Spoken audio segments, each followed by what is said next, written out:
Advocate Gunratna Sadavarte सध्या आपल्यासोबत आहेत. सदावर्तेजी, आज मनसेचा, राज ठाकरेंच्या पक्षाचा पदाधिकाऱ्यांचा मेळावा पार पडलेला आहे आणि या मेळाव्यामध्ये राज ठाकरेंनी SR संदर्भात आपल्या पदाधिकाऱ्यांना मार्गदर्शन केलं. मतदार याद्यांवरती डोळ्यात तेल घालून लक्ष द्या असंही सांगितलं. सोबतच वाढदिवसाला ते भेटले नाहीत, कार्यकर्त्यांना त्याच्या बाबतीत दिलगिरी देखील व्यक्त केली. मला असं वाटतं की प्रत्येकाचं व्यक्तिगत एक लाईफस्टाईल असते आणि चिंतनातून ते स्वतः ठरवत असतात किंवा मी ह्या वाढदिवसाला हे निश्चय आहेत माझे किंवा मी असा एक साजरा केला पाहिजे. आणि त्यानंतर त्यांना असं वाटलं असेल की त्यांचे फॅन्स जे आहेत ते नाराज झाले असतील म्हणून त्यांनी ती दिलगिरी व्यक्त केली असेल. पण आज त्यांनी किमान त्यांच्या ह्या कार्यक्रमाला आमिर खानला बोलवलं नाही, त्याच्यामुळे मी खूप म्हणजे हे आहे म्हणजे कुठल्या वाढदिवसाच्या कार्यक्रमात? हां, आजच्या वाढदिवसाच्या असो की आज झालेल्या मेळाव्याला, कारण हल्ली आमिर खान आणि हे लोक दिसतात ना राज ठाकरेंकडं आणि त्यामुळं म्हणजे आमिर खानांची ती तिसरी ख्याती त्यांना आवडली नसेल म्हणून त्यांनी बोलवलं नसेल. पण मला हेच म्हणायचं आहे की त्यांनी ज्या प्रकारे म्हणजे इतर राजकारण्यांना सुनावलं की ह्या राजकारण्यांना निवडून आलेल्या खासदारांना लोकांनी उभं करू नये, स्वाभिमानाच्या गप्पा मारल्या. पण ह्या गप्पा मला म्हणजे म्हणजे म्हणजे राज ठाकरेंचं व्यक्ती स्वातंत्र्य त्यांना बोलण्याचं, तसं मलाही स्वातंत्र्य आहे. मला हे म्हणायचं की ते स्वाभिमान जेव्हा उदय सामंत असतील किंवा एकनाथ शिंदे असतील चहा पोह्याला येतात तेव्हा राज ठाकरेंकडे सुद्धा तो स्वाभिमान जागृत व्हावा आणि तो स्वाभिमानसुद्धा उफाळून यावा, है ना, उफाळून चहासारखा यावा, असं देखील मला असं वाटतं की त्यांनी चिंतन केलं पाहिजे. आता राज ठाकरेंचं नेहमी म्हणणं हेच असतं किंवा आता वाढदिवसाच्या दिवशी पण त्यांनी जे कोणी त्यांना भेटायला आले त्यांना ते भेटले घरात असताना, ते म्हणतात की मग आता घरात आलेल्यांना काय मी परत पाठवून देऊ का किंवा पत्र दाखवू का? नाही, मुद्दा कसा आहे की ते अत्यंत कौटुंबिक कार्यक्रम असतो आणि मला असं वाटतं की ठीक आहे, म्हणजे कोणाला घालवून द्यावं ही संस्कृती नाही महाराष्ट्राची. पण चहा पोह्याला बोलवणं आणि स्वाभिमानाच्या गप्पा हे मला नाही पटत.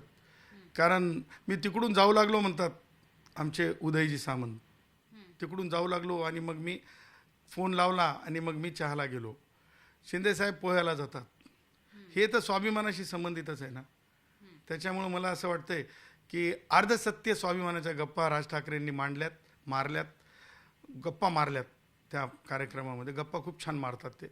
आणि प्लस त्या सोबतच मला हे म्हणायचं आहे की वाढदिवस कसा साजरा करावा की अतिउत्साह दिसत नाही म्हणून कुठंतरी आटपतं दाखवावं असं सुद्धा असते. राजकारणी लोक आहेत, कसं व्यक्त व्हायचं आणि कसं जगाला दाखवायचं, वाजवून दाखवायचं, त्यांच्यापेक्षा प्रत्येक राजकारण्याला ते म्हणजे कलच असते, ती एक आयडियाच असते.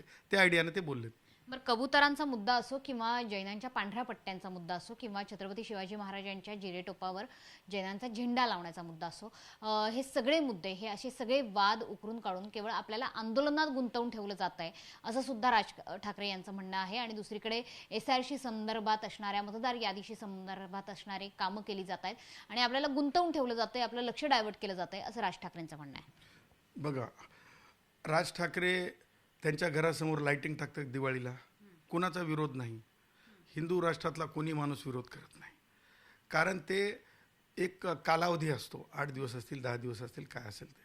बौद्ध संस्कृतीमध्ये सुद्धा वर्षावास असतो, त्या काळामध्ये भिक्षू ह्या म्हणजे वर्षावासात असतात. त्याच प्रकारे जैनिझममध्ये सुद्धा म्हणजे प्रभू श्रीरामांचा विचार असो की सिद्धार्थ गौतम बुद्धांचा विचार असो किंवा किंवा यांचा म्हणजे जैनांचा विचार असो, ह्या तिन्ही महान म्हणजे भारतासाठी किंवा जगासाठी ज्यांना आपण आदर्श मानतो, ह्या सगळ्या गोष्टी महत्त्वाच्याच आहेत. त्याच्यामुळे पट्ट्या मारल्यामुळं काहीतरी जगाचा अंतरंगच बदलतं आहे असं नाही. आणि मला असं वाटतं की पांढरी निशाणी ही स्वच्छ म्हणजे पांढरी निशाणी ही स्वच्छ विचाराचं प्रतीक आहे. पांढरी निशाणी ही भाईचाऱ्याचं प्रतीक आहे. पण याच्यातून अस्तित्व दाखवण्याचा प्रयत्न केला जातोय जैनांकडून असा आरोप आहे राज ठाकरे. या देशाचं अस्तित्व प्रभू श्री राम आहेत, या देशाचं अस्तित्व भगवान महावीर आहेत, या देशाचं अस्तित्व सिद्धार्थ गौतम बुद्ध आहेत. त्याच्यामुळं राज ठाकरे आणि त्यांची जी पार्टी आहे ती पार्टी म्हणजे पट्ट्यांच्या आधारे जर ह्या देशाचं अंतरंग किंवा या देशाचं संविधानात अधिकार, तुम्ही म्हणाल की क्युरियोसिटीच आहे की जर समजा पट्ट्या मारण्यावर जर तुम्हाला गुन्हे दाखल करून पाहिजेत ना, तर मग सार्वजनिकपणे रोडवर लाईटिंग टाकू शकता का तुम्ही? ज्या ठिकाणी म्हणजे लोकांची ये जा आहे, जिथे लोक शिवाजी पार्कात जातात, तिथे तुम्ही तशी लाईटिंग सुरक्षित आहे का? मला सांगा तुम्ही. माझं म्हणणं, दिवाळीला विरोध नाही, दिवाळी आमचा सण आहे, भावा बहिणीचा सण आहे, परंतु तुम्ही कराल ते योग्य, इतर कराल ते अयोग्य, आणि त्यापुढं जाऊन मग त्याच्यासाठी कोणी गुन्हे दाखल केले का तुम्हाला लाईटिंगला? तर माझं हे म्हणणं आहे की आपण अंतरंग बदलण्याच्या बदललं असं ढोंग समाजासमोर आणू नका. आणि मला असं वाटतं की राज ठाकरेंनी हा चुकीचा मुद्दा मांडला असावा. कॅमेरामन आसिफ सह, मनीष पाठक, झी 24 तास, मुंबई.